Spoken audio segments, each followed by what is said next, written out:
Welcome to LFPL's At the Library series, an ongoing podcast featuring author talks, programs, and events at the Louisville Free Public Library. For more information about upcoming events, visit us online at www.lfpl.org/upcoming-events.htm.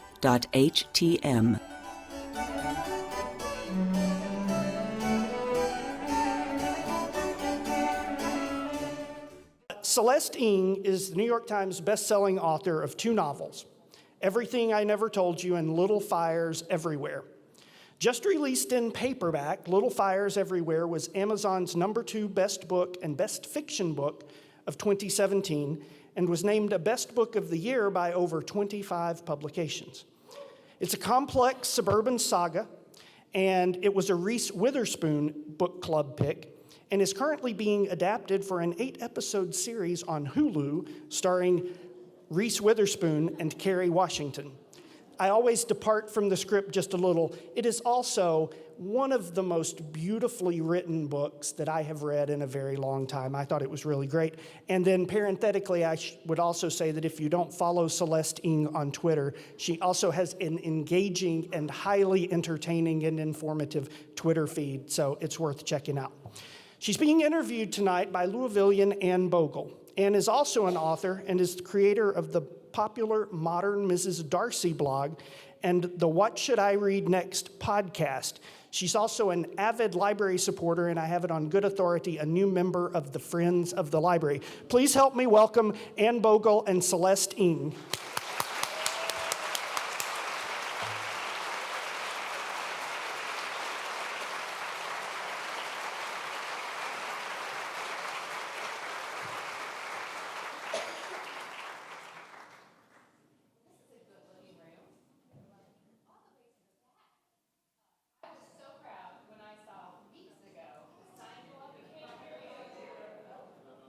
Mics are not on.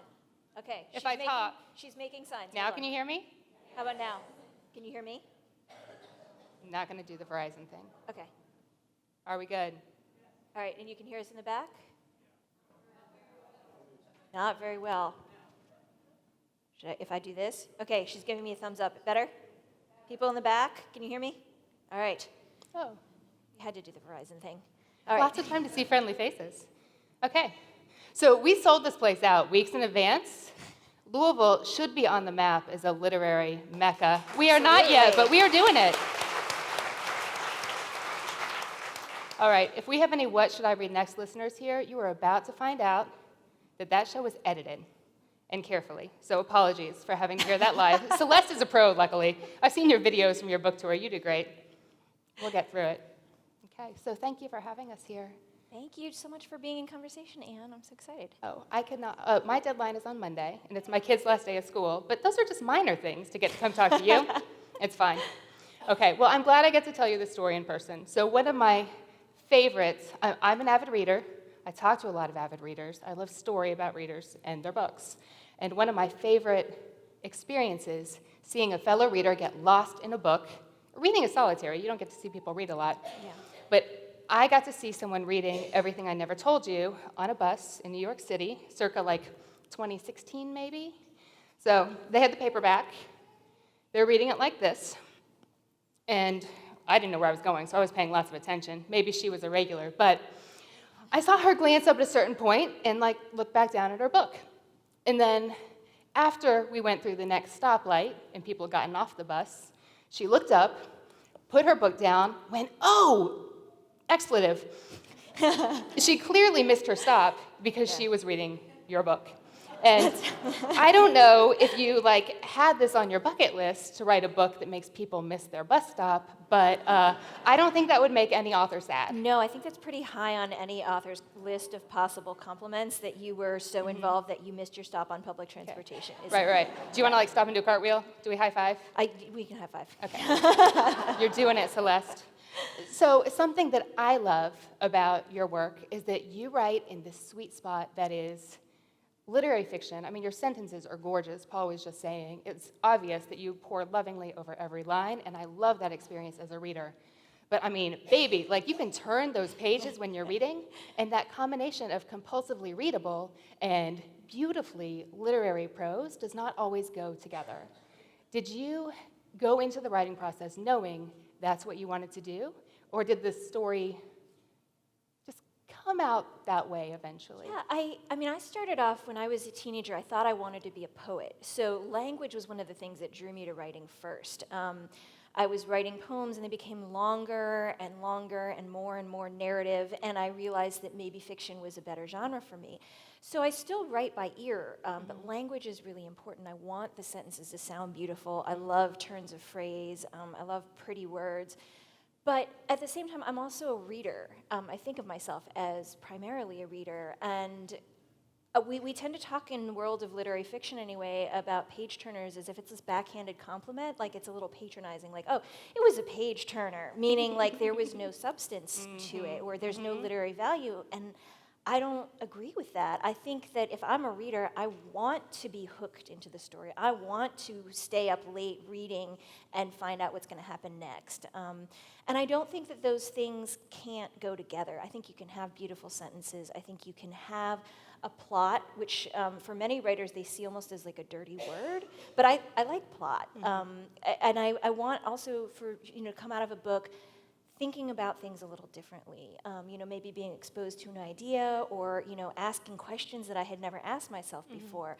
And so it is one of my goals when I'm writing to try and do all of those things, because I don't think they're mutually exclusive. No, but they feel that way more than I wish they did. And it's funny you said that you wanted your book to have substance as well as be a page turner, because I just reread this for maybe the third time this week. And it's funny, when I pulled it off my shelf again, I just had Celeste sign my heavily annotated copy.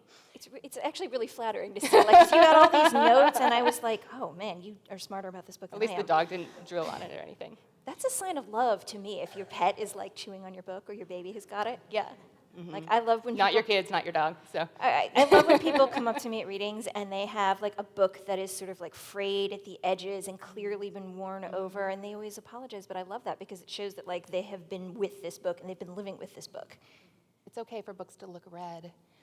But what I thought was interesting was I remembered the story, and I remembered how much happened, and I had in my mind that it was a much longer book than it was, and I just couldn't believe how much you had packed into just a little over 300 pages. Yeah, I never come to a story thinking, okay, I'm going to write a story about X. I'm going to write a story about, like feminism or something like that. For me, it's that always would sort of kill off the little sprout of the story. But I think my writing projects teach me what it is that I'm thinking about. They teach me the things that I'm trying to figure out in my own life or the things that obsess me. And so I realized when I was writing this that I was writing a story about motherhood, which is a topic that's really important to me because I am a mother. I have an 8-year-old. I have an 8.5-year-old at home. I have gotten in so much trouble because I keep forgetting. The half has become very important to him. And I keep on saying that I have an 8-year-old, and he lets me know that I have made an error, and I'm trying to correct this. I'm not doing well. But I am a mother, but I'm also a daughter. My mother is still alive, and so I'm kind of looking at motherhood in two different directions. I'm looking back on my relationship with my mother and thinking about how she raised me and what I want to pass on to my son, and I'm also trying to parent my son in ways that make sense for our modern world. So I realized that was one of the things that I was interested in, and tied to that, I realized I was interested in these issues of race and class and more broadly speaking, privilege. So all of that, for me, always grows out of the story. It's never sort of like woven in afterwards. So race, class, privilege, those are big topics. But I think I've read, you've said that you start with an image in your mind. Was that the way in? Was it one picture in your mind, one character, one scene? Where did you begin telling your story about these themes? In the case of Little Fires Everywhere, it really started with wanting to write about my hometown. So the novel takes place in a town called Shaker Heights, Ohio, which is a suburb of Cleveland, and it was my actual hometown. I've gotten to meet a lot of readers who read the book, and then they say to me, I Googled, and this is a real place. Did you know this is a real place? And I'm like, I did know, because I grew up there, and I was like, I promise you it is, as much like this as I could make it. But the thing happened to me that happens, I think, to a lot of people. When you grow up in a town, you think that that's how the world is. You think that it's kind of normal, and everywhere else is more or less like that. And then, I went away to college, and I realized how unusual my hometown was, in both sort of good ways and then in less good ways. I learned, for example, that a lot of the rules that I had taken as being totally normal, like you have to cut your grass or the city will come and cut it for you and then send you a bill for the yard work that they did, which is a thing that happened to us when we went on vacation.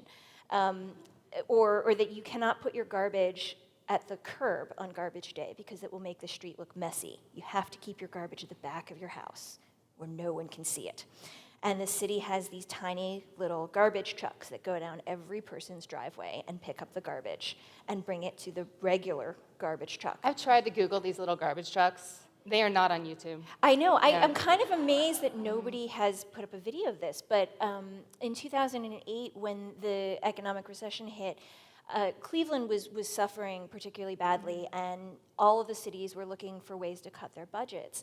And Shaker Heights was too. And they said, maybe we could save some money if we got rid of these little garbage trucks.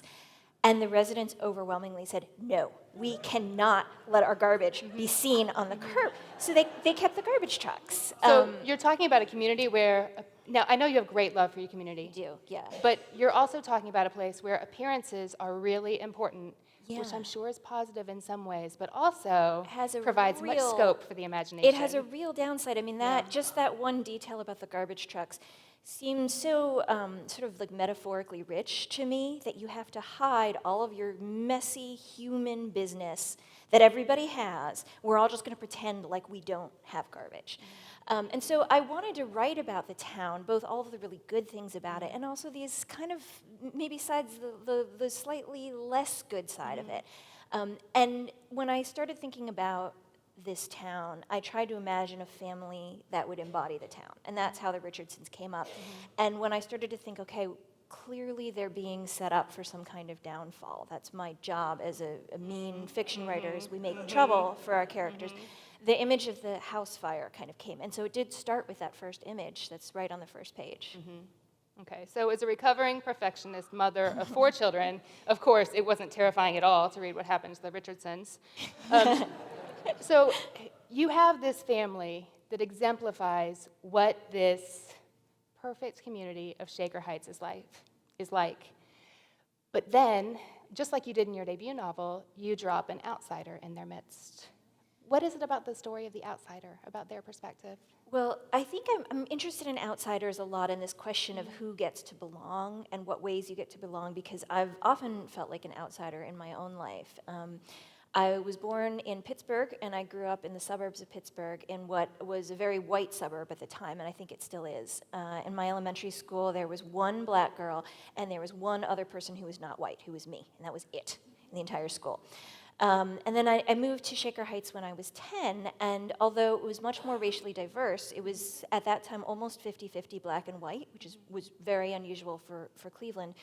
There were very few Asians. I did an interview recently where someone asked actually what I think they said, what % Asian was your class? So I pulled out my high school yearbook and I counted. And I think we had in a class of 370 something, we had 9 Asians. And so I've always felt a little bit like I did not totally fit into the place that I was in. I was always very aware of being a person who stood out visibly. And who came from a different background. I'm a kid of immigrants, I'm Chinese American. And so I'm interested in the ideas about who we let into our communities and who we kind of keep at a distance. And they're not always the same things. Sometimes you let people in one way, but you hold them off in another way. And that's just a fascinating dynamic for me. So you're writing what you know. In some ways, yeah. I mean, neither novel is based directly on my own experience, aside from my having. Okay, I cracked wrote up when a- I read your interviews online. They asked if Lydia was you. And you can give your answer. People have asked that, so this is not a spoiler, even if you haven't read my first novel. The first novel begins, Lydia is dead, but they don't know this yet. And you find out in the first few sentences that the middle daughter of this family has drowned in the town's lake. Mm-hmm. And the book sort of follows her family as they try to understand what happened to her and how she got there. But people will sometimes ask me in complete seriousness if this book is based on my own life. And I guess that it could be. But I always... See, we have it together in Louisville. We know. You know. We know. But I think this speaks to a totally understandable and really common impulse that even I have, where we're looking to figure out where fiction and reality overlap with each other. We want to know sort of, what does this have to do with the real world? Is this based on you? Is it based on someone you know? Is it based on a true story? We're looking for how fact and fiction kind of overlap with each other. And so in this sense, even though neither of my novels is plot-wise based on my own life, there's some emotional truth to it. I'm writing about people who come into a place where they're not sure if they belong and they're not sure if they're welcome. I'm also a perfectionist mom. I'm not even sure that I can call myself recovering. And so, there's a lot of Mrs. Richardson in me. I would very much like, if I could, to plan everything out and avoid any possible disasters. I don't think that's possible, but I keep trying. And so there is that sort of emotional truth, and in that sense, the books are of course based on me. So let's go back and talk about those opening pages. Something that I found captivating about both your books. Again, the first line of Everything I Never Told You. Lydia is dead, but they don't know that yet. Mm-hmm. And then in Little Fires Everywhere, we start with a house up in flames. It's so interesting how most authors build to get to that big moment. You start with the big moment and then take us back and show us how we got there, which human nature is fascinating. And you've set yourself up to really probe it, how and why those events happened. Was that your intention from the beginning? Yeah, when I'm a reader, I want to know. I love stories about human dramas and family dramas. That's what I like to read about, and that's actually why I write, too, because I'm interested in people, and I'm interested in these human dynamics. But I like to know as a reader that we're going to go somewhere. I don't always have patience for a book that is just going to be about people sort of having feelings and never doing anything. It's a rare writer, I think, who can pull that off, and there are great books like that. But I want to know when I start a book that we're going somewhere interesting and somewhere exciting. I think maybe a good analogy is if a friend says to you, "Get in the car, we're going for a drive. I'm not telling you where." You're going to get in the car and just be looking out the window the whole time and trying to figure out where you're going. You're like, okay, we're going on the highway, so we're not going to that place. Where are we going? You're not going to sit back and enjoy the ride. You're in some ways going to be really anxious about your destination. If your friend says to you, "Hey, get in the car. We're going to go to dinner at this restaurant, and then we're going to go and see this play." You might say, "No, thanks, I don't like that restaurant and I don't want to see that play," and then you know not to get in the car. But if you say, "Yeah, that sounds great," you get in the car and you'll sit back and you'll enjoy the ride and you won't be stressing all the time about what's coming down the road. In some ways, you know where you're headed and you've sort of signed in. And for me, I think the opening of a book is a lot like that. If you open the first few pages, you want some clue that you're going somewhere, right? That it's going to be interesting to you. And it might be that a reader picks up the book and goes, "Nope, I don't want to read about that," and that's okay. But in that way, I wanted the reader to not be wondering all the time, are we going somewhere interesting, but to say, here's where we're going, and I want you to be thinking not what is going to happen, but how did we get here? Not, who done it, but like, how did we end up in this situation? For me, that's always the question that brings me to the story, and that's why I wanted to write, and so that's why I want to point the reader in that direction too. Well, I know so many readers found the journey of discovering the how very fascinating, and you made it so easy for readers to see what was going on because of the narrative device you chose. I I noticed reading your book that not that many authors choose to give you the God's eye view, although I think you have a different term for it. But you can see the pieces moving. You drop little hints like, oh, they don't know it yet, but something terrible is about to happen. And you get to see what's happening in everyone's minds. And it's such an interesting way to explore what's going on beneath the surface.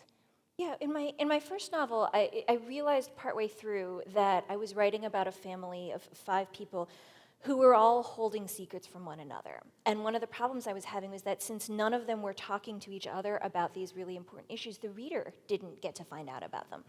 And so I realized that I needed a narrator who could kind of help the reader put all this information together, who could tell them all the things that the characters were not sharing with each other. And I was really afraid, frankly, because I think of that sort of like you say, the big God voice. A friend of mine calls it the big voice narrator. You think of the like voiceover on a TV show. I think of that as being really old-fashioned, and I think of that as being very male and very authoritative.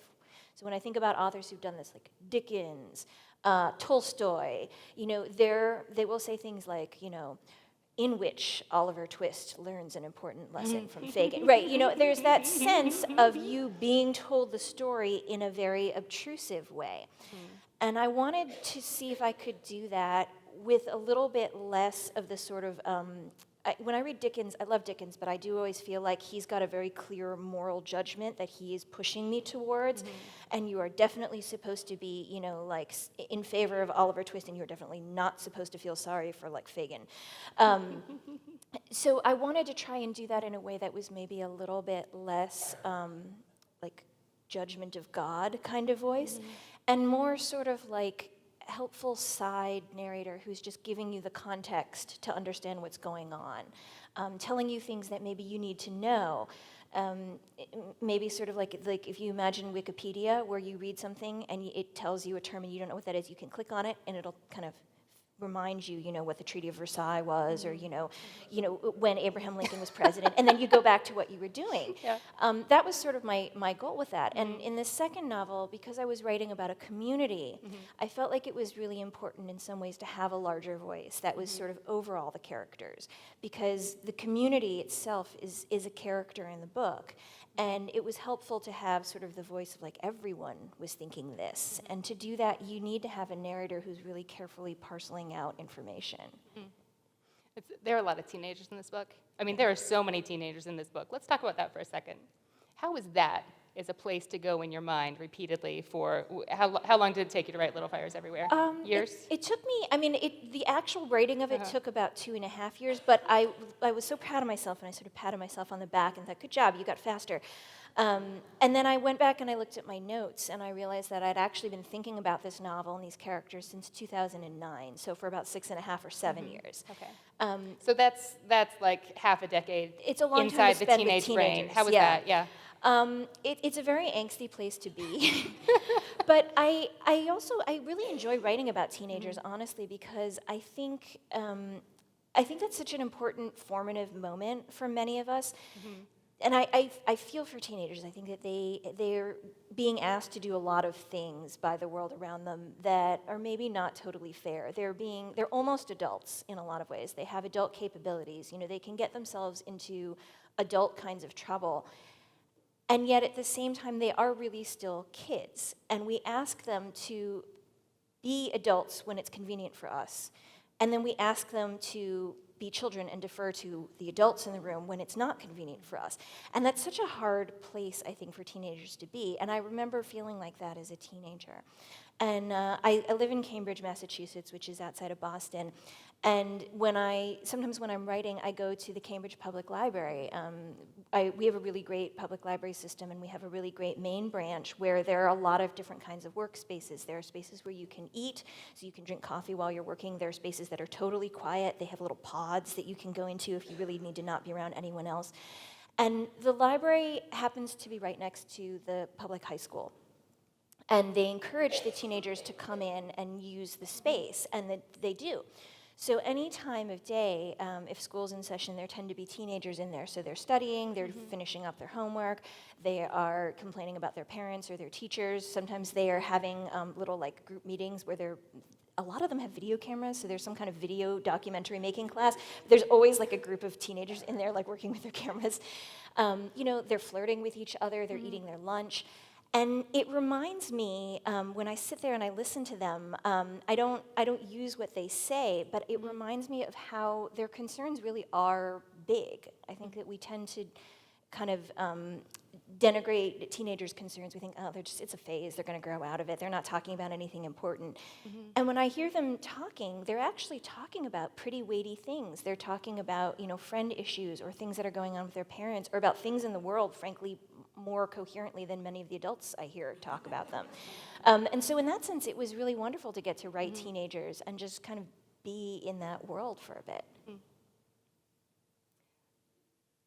I have teenagers. It's a lovely take. See, As I lay in bed at night, I'm going to remember that. I don't have a teenager yet, and I wonder if when my son, so how long do I have? He's 8.5.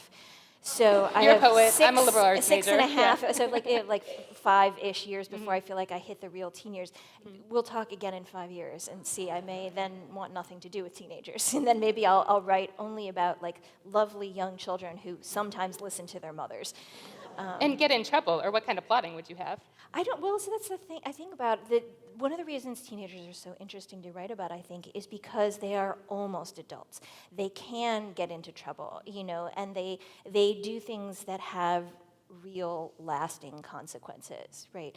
They are old enough to have sex, become parents themselves if they're not careful about what they're doing, to drink and get into real trouble, and to take actions that can really affect their lives. If you're writing about a 5-year-old, they might do that too, but I think in some ways they have less freedom and they have less agency. And that's one of the reasons I think that I've always been drawn to writing about adolescents, because they're at this moment where they're sort of deciding what kind of person they're going to be in the world. That's not quite decided, but they're at that moment where they're about to jump off in a certain direction. That's interesting.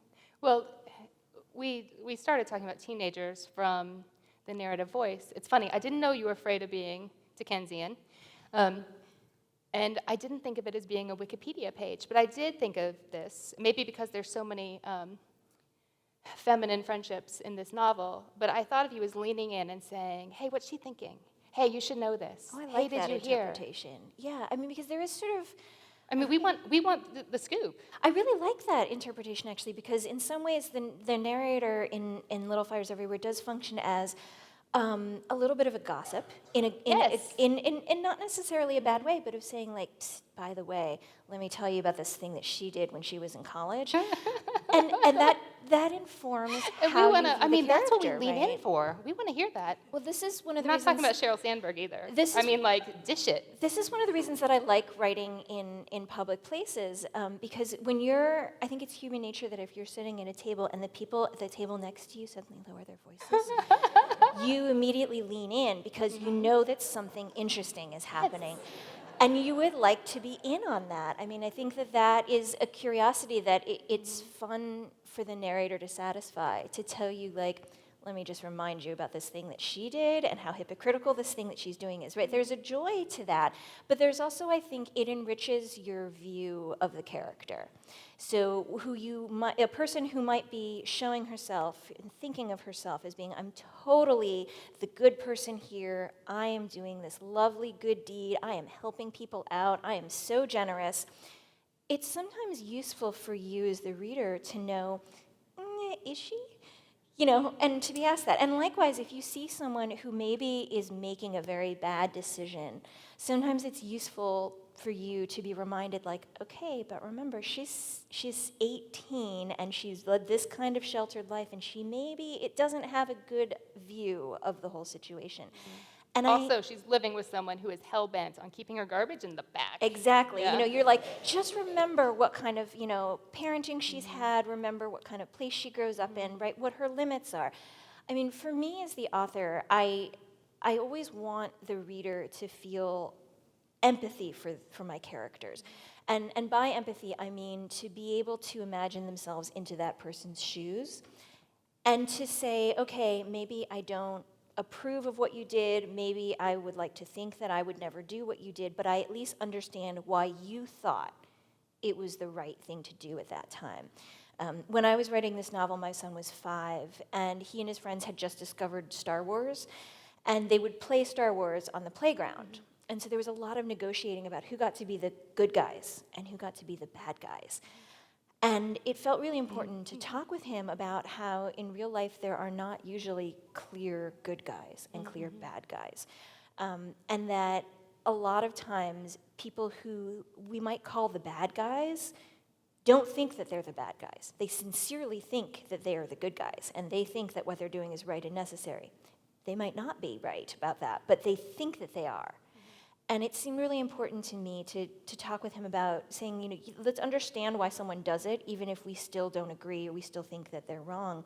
I think fiction is a really great place for that to happen. And so I didn't want there to be, I didn't want there to be a clear villain in this book, and I didn't want there to be anybody who came out with totally clean hands either.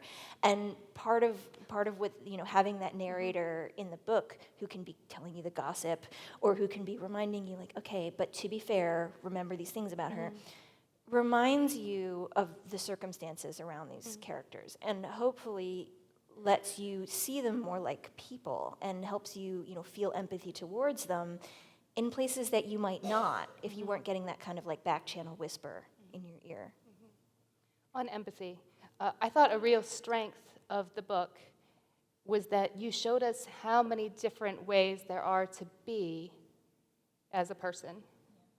That's very vague. Specifically, I mean, holy goodness, there was a kaleidoscope of mother-daughter relationships. So many. You came at that issue in so many different ways. Did that evolve? At what point did you realize that mother-daughter relationships, and there are multiple, some traditional and some found, in a sense. When did you realize that that needed to be at the heart of the book? I didn't realize that was sort of what I was interested in until pretty far through the book. I mean, my process is, as I said, I always start writing with characters, and it's not until I get pretty close to the end of a first draft that I can step back and figure out what I was writing about in the first place. But I realized when I started looking and I saw that I had all these mothers and daughters, like you said. Some of them are biological, some of them are aspirational where they want to be mothers, and some of them are like you said, found mothers, people who are maybe like mother figures that play mothering roles even if they're not biologically related.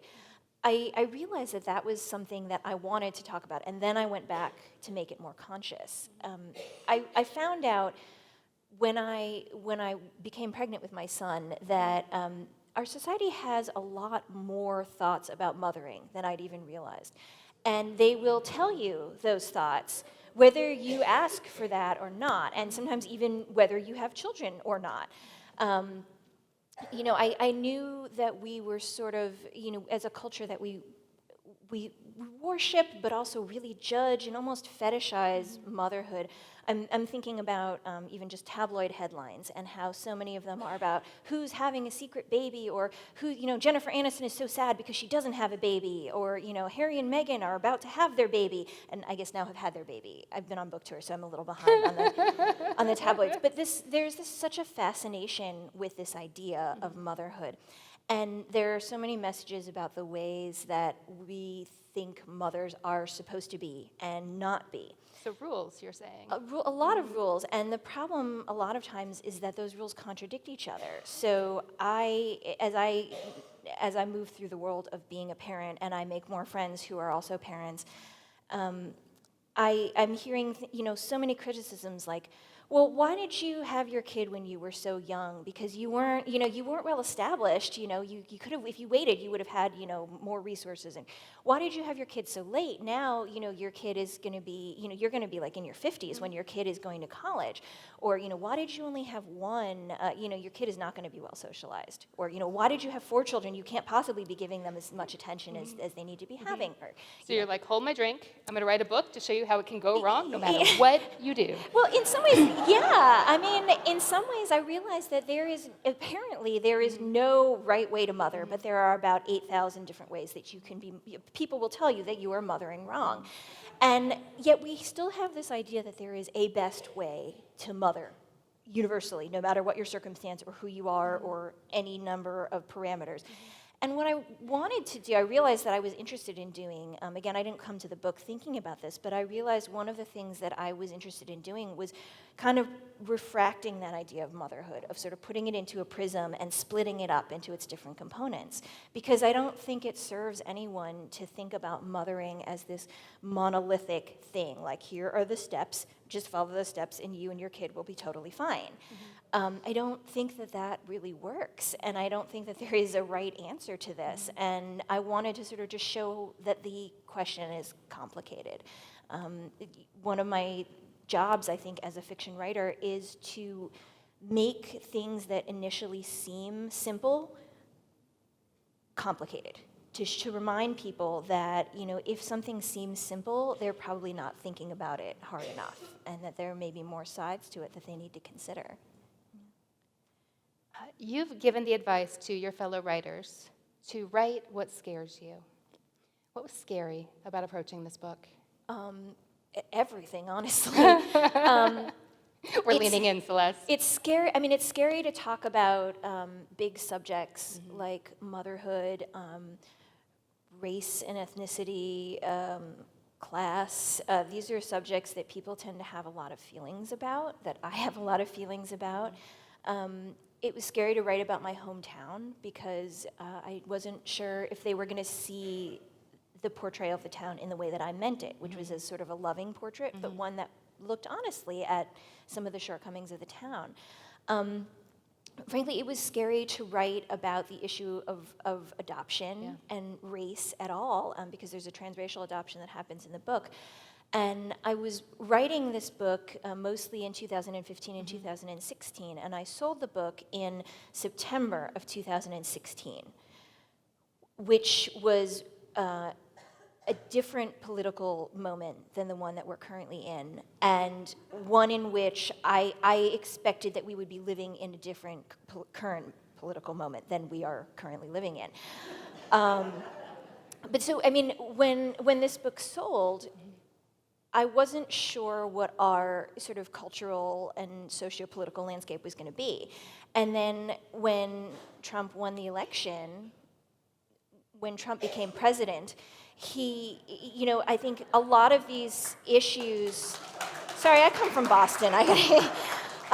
It became, I sort of went, I'm going to have to talk about race. And that is something we don't like to do in this country for totally understandable reasons. It is really uncomfortable. And yet I had written a book in which issues of race and class were right up front. And I realized that people were going to be asking me about them, and I was going to have to talk about it. And so that was terrifying. And I had already sold the book at that point. I couldn't go back. And so it was just something that I decided, like you said, I was going to have to sort of lean into. And if people wanted to talk about it, at least this was going to be an opportunity for us to talk about them, because I think not talking about those issues is part of why we're here. So for you, how do the times we're in affect the stories that we, and specifically you, are choosing to tell? So I wrote this story, obviously, before the Trump era, as I guess we're going to have to now call it.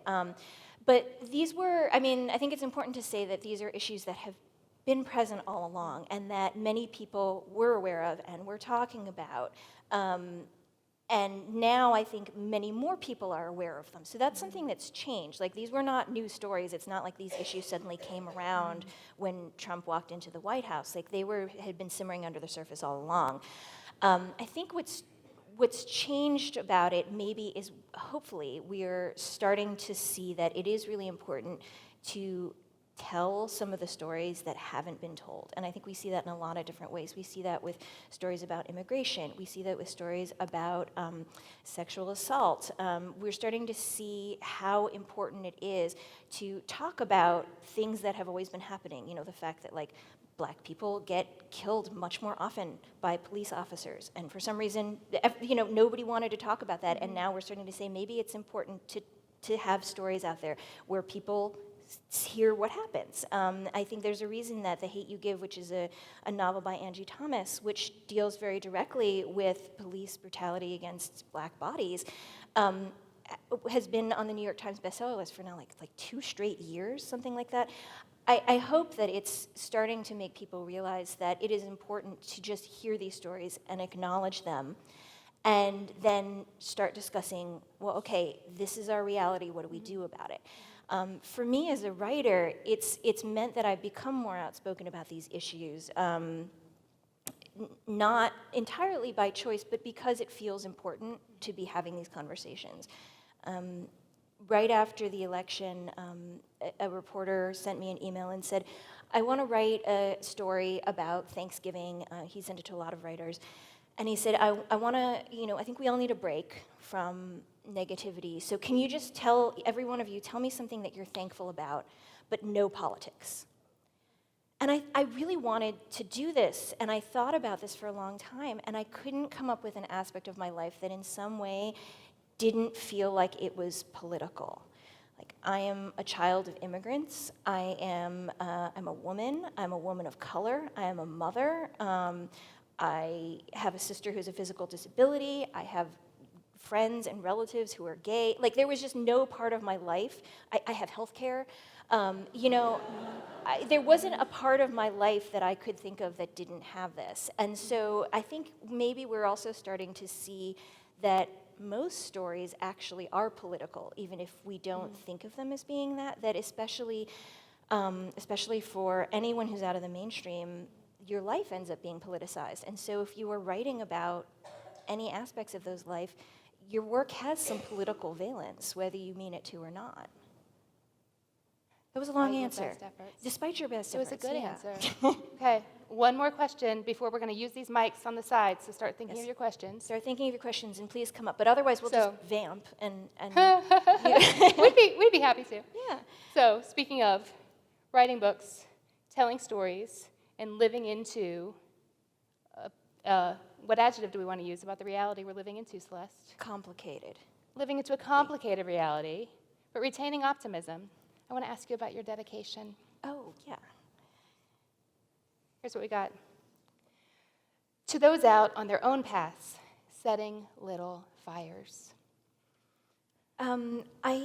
I thought about who the book was going to be for. My first novel was dedicated to my family, which I interpreted in a broad way to mean not just my nuclear family, but also my husband and my son, so that encompasses a number of generations. I thought initially about dedicating this book to my friends, and I didn't want to single out particular friends because there are a number of them, and you only are allowed to have a little bit of space. Like, they will cap you at a certain amount and say that you can't. They're like, no, you can't list all those people. And so I thought about dedicating it to my friends, and then I thought, well, I want to say something about why I admire those people so much, what it is about them that made me want to dedicate this book. And what I thought about was the fact that, like, most of my very good friends, they fight for the things that they believe in, whether that is their families or their children or political causes or social causes or work that they believe in. They're very passionate about that, and I just admire their willingness to kind of go out there and put themselves out there for their work. And when I thought about it that way, and I thought about the title, it seemed to me that they were very much sort of taking a question that one of the characters, Mia, asks another character, a teenager. She says, what are you going to do about it? And I admire my friends because they are doing things about the things that they care about. And so it seemed like the right dedication in some ways to extend that not just to my own personal friends, but to all those people who are saying, okay, what am I going to do about it? I'm going to do something about it. I mean, for me, that's sort of what setting a little fire is. Thank you for being here and Thank for you doing so much. it. Thank you so much for having me. Thank you for the conversation, Anne. Thank you.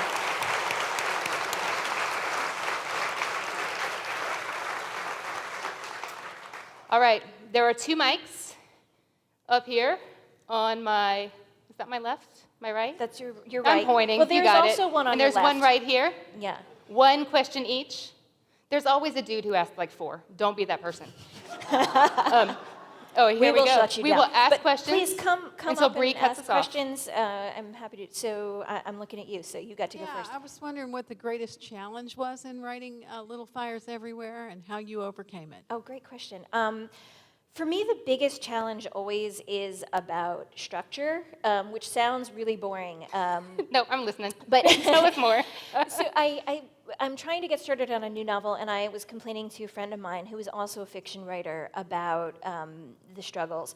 And I should have known better than to ask a fiction writer, because I said, I just need to figure out what the story is and how to tell it. And she said, yeah, that's kind of the entire job of writing a book.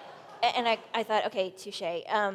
But for me, structure is much more than just sort of like the order that you put things in. For me, that's really sort of like how you put the whole story together. Because I realized that I'm always interested in how the past and the present intersect with each other in my work. For me, I can never just start a story at the beginning and move forward. There is always, a backstory that's part of it. And so for me, figuring out how to put a character's background, a character's family history, or a character's, past experiences in there so that you can see how it relates to the present moment. For me, that's always a big struggle, because for me, those are always part of the story as they go together. I'm envious of writers who just start at the beginning and just go forward and never look back. I think I would like to try and write a novel that way, but I feel like I would inevitably end up just going back around in circles.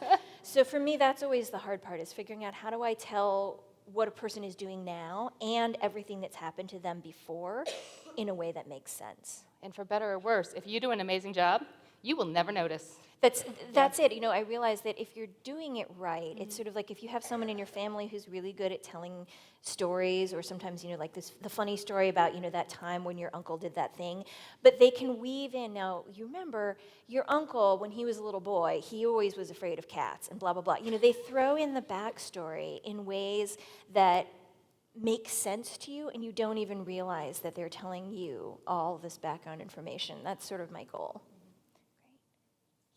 I really loved the importance of photography in the book, and I wondered both how you came by the technical knowledge that you include in Mia's background, but also how you chose that particular method of art for her and for her work. That's a great question. So Mia, who's one of the characters in the book, for anybody who hasn't read it, is a single mom, and she's an artist, and she works primarily with photographs, although she doesn't do strict photography. Sometimes she will, warp the negatives, or she'll do different things to them. She'll cut up the prints and make a collage. She's always sort of experimenting with them. But she uses photography as the basis of it. So I knew that I was going to have a character who was going to be the opposite of this sort of very rule-bound, very orderly, very controlled family that embodies this town. And it was hard to think of a field or a profession that was going to be more opposite that, less stable, less attached to rules than the arts. It seemed right to have her be a visual artist.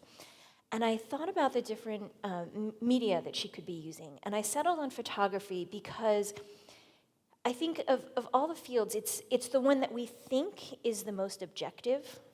We like to think of photographs as being proof that something happened, right? We think about like photojournalists. But the truth is that, especially if you're a photographer, you know that it's actually it's very, very subjective. If you've ever taken a picture to post on Facebook or Instagram, you do this all the time. You decide what's going to be in the frame. You say, oh, everybody move over to the side because I don't want that garbage can in the picture. Right? You're making a choice all the time, and so you're framing reality to show it the way that you want it to be seen, even before you add a filter, edit things, put stickers on, whatever you're doing. So I liked the idea that this character would use something that appeared to be very objective and very realistic, and might then use it to her own purposes to show her own vision of how things were. That seemed like something that this particular woman would do. Once I knew she was going to be a photographer, I had to do research. I'm not a photographer myself. My father was a hobbyist photographer, and he tried to teach me, but I didn't really pay attention, to my great regret. And so I read about the history of photography. I read about different well-known photographers and how they sort of stretched the field. I looked at what contemporary photographers are doing, and they're doing all kinds of amazing stuff, to figure out sort of all the technical capabilities. And then I went back to my character, and I thought, what would this woman who has secrets in her past that she's carrying with her, who has certain interests in life, who's lived a certain kind of life, what would she be trying to explore in her art? And I realized that a lot of her art was probably going to be interested in the idea of rebirth or of changing, of one thing transforming into another. And so I used all those techniques that I'd read about to kind of make up all her pictures. So they're all fictional. I have a secret hope that maybe someday some artist will take on the task of recreating some of those, because I think that they could be done. And to bring it full circle, now that I've learned all this stuff about photography, my father passed away a number of years ago, but I have some of his cameras. And so I'm actually now trying to go back and learn how to shoot on 35 millimeter film. And so maybe I will get to figure out those photos someday. Could be fun. Yes, question. Hi, Celeste. I'm actually from Beechwood, Ohio. Beechwood, yay! So you're It's the next town over. It's the next town over. My dad's from Shaker. That's so, where the good mall was. yes, it is. I spent many hours at the Very Beechwood famous Mall. for its malls. So anyways, obviously this book resonated to me for very personal reasons. I wanted to know, you said you start writing with characters, but at what point did you decide these characters have to be in Shaker and that Shaker was going to become a character? Well, I wanted to explore Shaker Heights, and I thought maybe I could fictionalize it, because writing about your hometown is kind of dicey. It is a lot like writing about a relative in some ways. Like somebody is gonna be like, that's not what I look. I don't do that. But the more I learned about Shaker Heights, its history, the history of the Shakers, who are a religious group who had owned the land before the town was founded, the more I learned about them, the more it was one of those cases where I could not have made up a better situation than the one that history had provided. And I realized that I didn't feel like I could make up a town and not have it seem kind of coy. It was going to be really clear that this was the sort of town that I was looking at. And there were so many details that I wanted to use. So I did much more research about the Shakers than went into the book, and I will not, so in case any of you are concerned, there is not a treatise on the history of the Shakers in there. But I learned all these things about them that I didn't know when I was living there. So if you know anything about the Shakers, if you've ever heard of them, you've probably heard of their chairs or their pegs or their boxes. Or maybe you have heard that they were celibate. So the more I learned about them, that was basically all I knew going into this. But I learned, for example, that they were also, they believed in equality of the sexes. And so they had male and female leaders. They believed in equality of the races. So they would accept freed blacks or black people who showed up, and they would ask no questions about where they'd come from. They would accept Native Americans. They were communist. So when you joined, you'd give them all your property, and it would all be shared in common. But if you wanted to leave, they wrote down what you brought, and if you wanted to leave the community, they would give it back.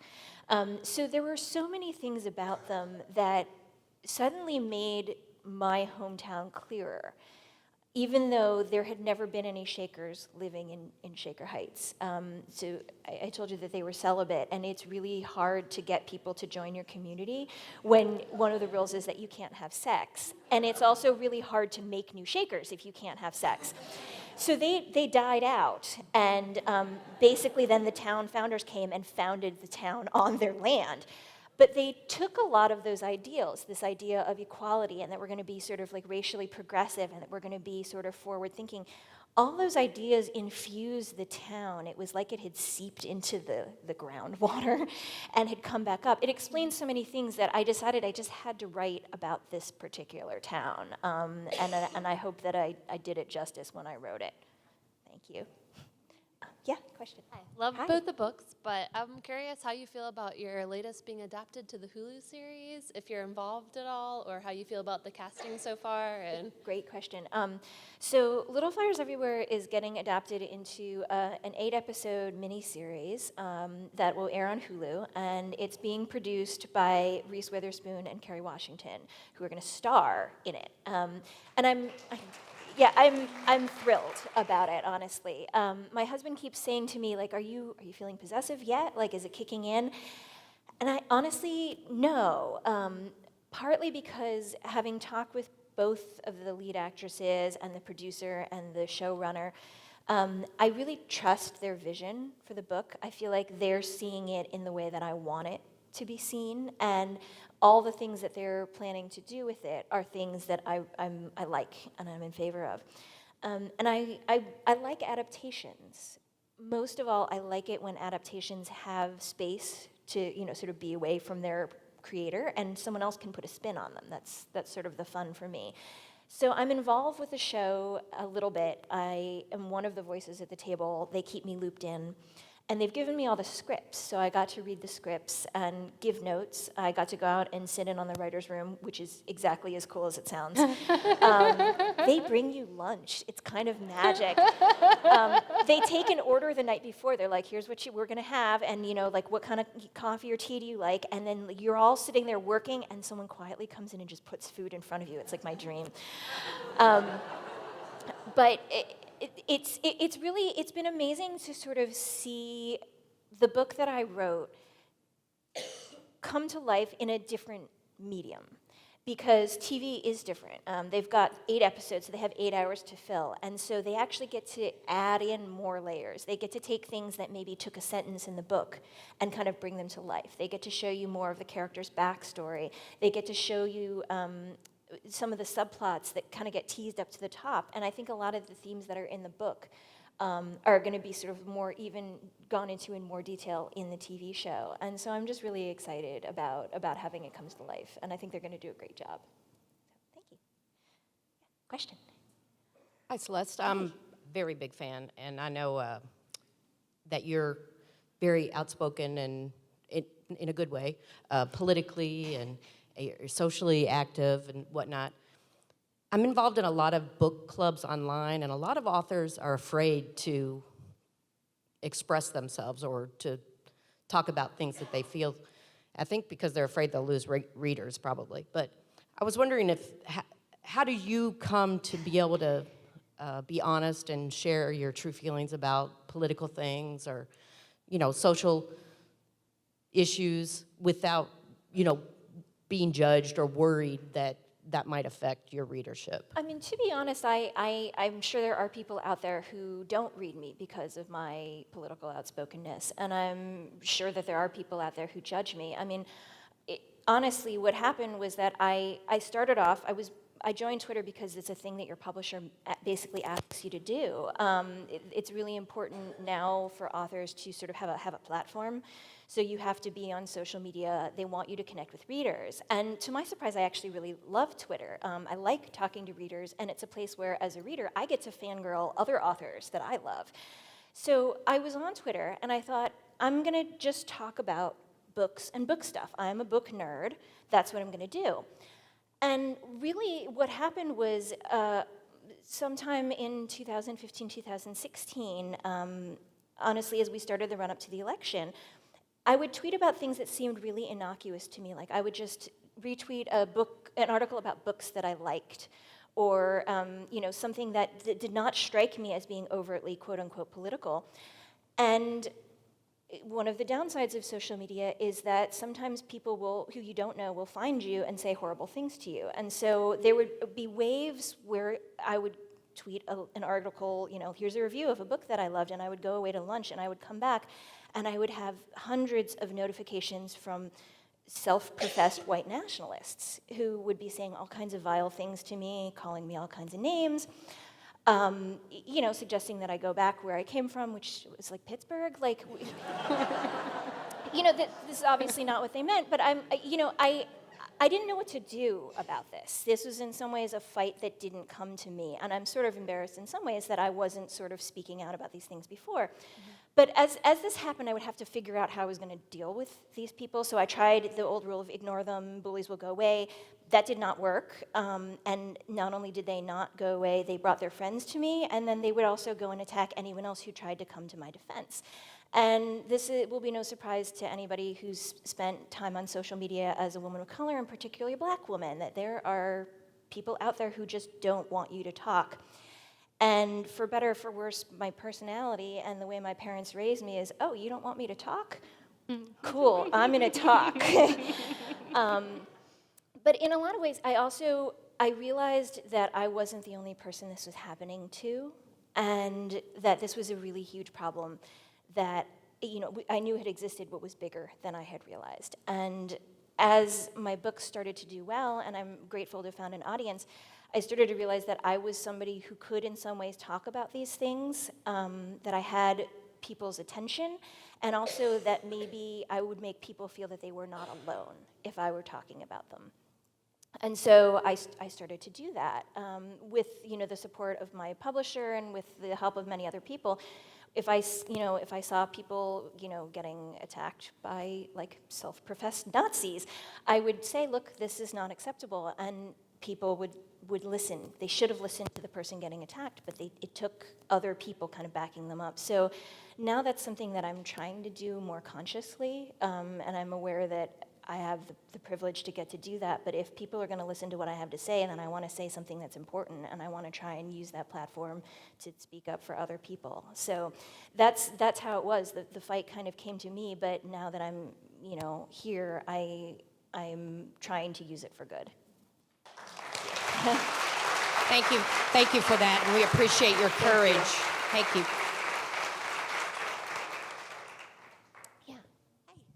So in Little Fires Everywhere, at the end, Mrs. Richardson. Wait, I'm gonna pause you. Is there gonna be a spoiler? No. Okay. No. Okay. I would I not have do to that. for the sake of anybody No, who no, hasn't no, read no. it. No, that was not the plan. All right, good. So she sees what she sees, and she thinks. She thinks what she thinks. Right. She thinks what she thinks. What made you? Because I was just waiting for that moment for for what she thought to be uncovered, and it wasn't. So what in that writing process made you leave it that way versus giving it to her? First of all, thank you for doing that in such a non-spoiler way. That is really hard to do, honestly. It's like a game show, but I know, tour. I like it. So I take this for anybody who hasn't read the book just as a question about the ending, sort of, and I think authors get asked this a lot, sort of, why did you decide to end it there? Why did you not show us, why didn't you bring this thing in? Why didn't you show us where that person ends up, or do these people ever, whatever happens? For me, I think Ann Patchett, who's a literary hero of mine, talks about the meaning of the book as it's not made between the writer and the book, it's made between the book and the reader. And what I understand her to be meaning is that the writer needs to leave a little bit of space for the reader to fill in some of what happens. I think of it as being, I need to show you sort of the arc of the character's path, if you imagine like a baseball. You need to have an idea of where it's going by the end. You don't necessarily need to see it land. And for me, the trick is always sort of stopping at the right moment. So again, I'm trying to answer without giving anything away. But I felt like with what was on the page, I hoped that the reader had enough pieces of the puzzle to kind of go, oh, okay, she found that, or she's never going to know that thing, and to know where the characters were going to go, and to leave that little bit of space for the reader to kind of come in and complete the circuit. So thank you for the question. Yes. Hi. So again, without trying to spoil anything about the book, so the characters in the book are sort of torn between two sides of this issue. Yeah. And as you kind of talked about before, it seemed intentional that the narrator was neutral to either side.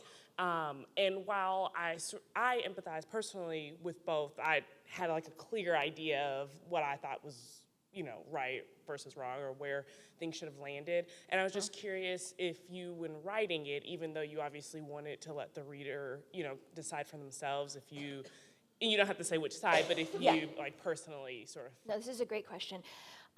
So one of the issues, and this isn't a spoiler, I promise, one of the issues that happens in the book is that there's a transracial adoption that's contested. There's a Chinese-American baby who's been left at a fire station, and there's an affluent white couple that wants to adopt her.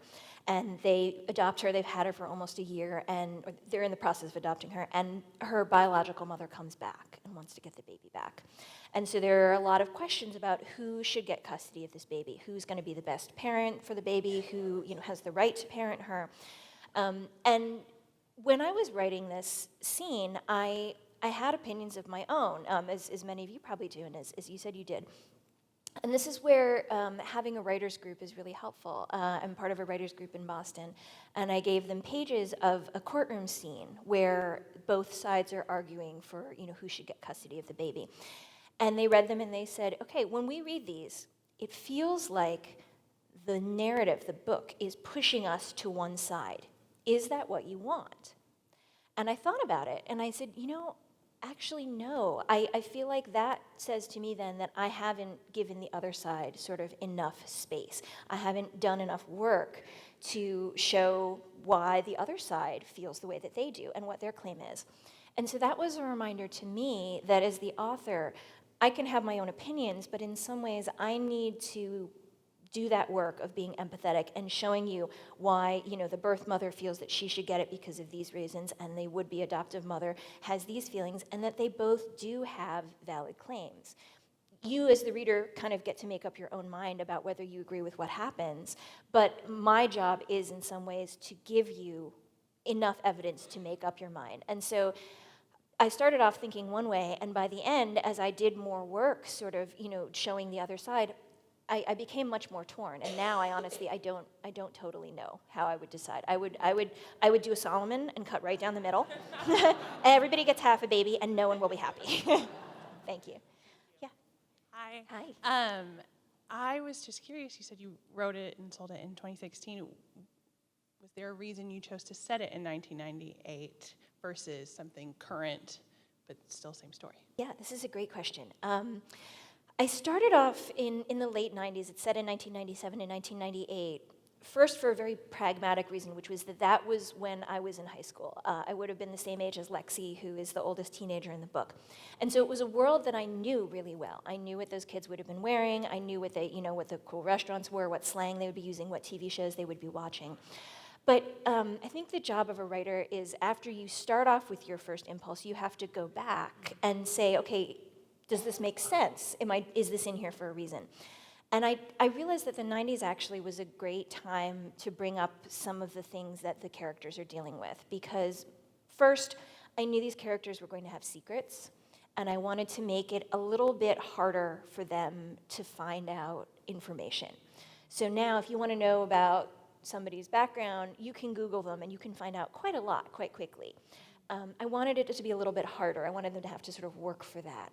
I wanted to leave dark spaces where the characters could hide or think they could hide. But the second was that I remember the 90s, especially the late 90s, as a time where, by and large, I think we felt like we were doing really well and we kind of had stuff together. The economy was doing really well. There was this great new thing called the internet that was going to be amazing and make everyone rich and also have absolutely no downside. We were not in any major declared wars. It was pre-9/11. We had the first woman Secretary of State, the first woman Attorney General. It was like girl power time. So great, sexism is solved. We thought that I don't know why, but we thought that we were like moving past racism. All of these ideas, I think that we thought we kind of had it together. And of course, now we look back and we see, actually, no. We had a president who was having an extramarital affair with his intern. 9/11 was brewing, even though we didn't know it. The internet bubble was about to pop. And it seemed right to set a story about a community that thinks it has it all together, and a family that thinks that they have it all together, and they learn how drastically that is not true. It seemed like the right moment to set that story. It's also just far enough away that we can see it with some clarity, and we're like, oh yeah, you totally messed that up. But it's also close enough that I think most of us in the room have some memories of it, and that means that we have to ask ourselves, how far did we come and how far have we not come? And so, in the end, I think the 90s was sort of like the only moment that I could set the story. Thank you. Yes. You've been waiting really patiently. Well, I have to admit, one of my questions was actually already kind of asked. Okay. And I was belaboring very, very deliberately on how to ask about an end of a book without ruining it. But I'm not going to go there. I'm going to ask kind of a different and couple it in with the series with Hulu. Yeah. Because of the way the book ends and how so many things are sort of left in the air, have you thought about having a sequel, or have you thought about or talked about with the producers of the upcoming show about a continuation of that effort, if, how that might roll out? So right now, everything that I know about the characters is in the book. I promise that I'm not holding out on you. I don't know their secret lives, but I will tell you that I think they're all they've all learned something from what happened, and I think they will be on different paths than they would have been before. So right now, I don't have any plans to write a sequel. Never say never. But with a TV show, it becomes a different question. I didn't know this, but when you sign up with a producer, what you're giving them is not just the rights to this particular book and this story, but the rights to the characters. And so what that means is if you all watch the show on Hulu, they may decide to do a second season, and that means that they can make up other stories about these characters. So this is what has happened with Big Little Lies, that it was based on a book by Liane Moriarty, and they kind of covered that book. And it was so popular that now they're making a sequel, and that is stuff that I think she's been involved in writing, and I might get to be. But they also might do something else. And so I'm learning that this is sort of a whole brave new world of figuring out how it's going to go. And part of me is sort of curious to know what someone else would do with these characters. So we'll see what happens. Okay, thank you. I don't know how we're doing on time. Yeah. Hi, question. as a graduate of Shaker Heights High School, as an editor of the Gristmill, you should have written for us. I worked for the literary magazine. Gristmill was the yearbook. I worked for the literary magazine, which is the Saman team. So that was my nerd direction. As a journalist, I'm very interested in the point of germination. You were starting out as a poet, but was there an experience in high school or even middle school in Shaker that all of a sudden started seeing this development into an author? This is a big question, so I'm trying to think about it. I don't know if there was one point at which I sort of wanted to become an author. I was a really early reader, and as another proud grad of Shaker Heights Public Schools, I had a lot of really great teachers, particularly English teachers, who really encouraged me. They were, when I think back, I had a lot of great teachers. Really great school system is one of the reasons that my parents chose to move to the community. But when I think back, I think about English teachers who saw that I was reading or that I was writing stories, and they encouraged me. Or they said, oh, you know, you read that, you might like this, try this. It's one of the things that I think teachers can do that's kind of amazing. I remember the first time I met an author was in elementary school. It was 5th grade. There was an author named Brian Jacques who'd come to school. He wrote a series of children's books called Mossflower and Redwall. They're about like animals, and they have swords and they fight. They're really great. But he came to talk to us, and my teacher made a point of making me go up. I was very shy, and she kind of dragged me up in my memory and said, this is Celeste. She wants to be an author. And it was the first time that anybody had actually made me think that was a thing that you could do, or that was a thing that was available to me. And he very nicely signed my book, and I still have it. But I think there's something really to be said about kind of showing young people especially what's possible to them, and showing, like, allowing them to imagine that that is a world that could exist. Like, there could be a world in which there were, I didn't think that anybody was going to want to read my first novel because it's a book about a mixed race Asian and white family. And I thought, no one is going to care about this. No one's going to want to read it. And I'm happy that that was not the case. But I think especially for kids who are out of the mainstream for any reason, because they're kids of color, because they're coming from a different socioeconomic background, or because they're queer, or whatever it is, I think it's so important for them to be able to see themselves in literature and to be able to see that people think their stories are worth hearing. That was something that I was really grateful to get, I think, from my education. And one of the things that makes me happiest is when young writers come up to me and they say, I didn't know that I was allowed to do this, but now I'm thinking maybe it's possible that I could write a book. And that's the nicest thing that I could hear, honestly. And I tell them, like, great, like, go and tell your stories because we need them. So that's a great note to end on. Thank you. Thank you.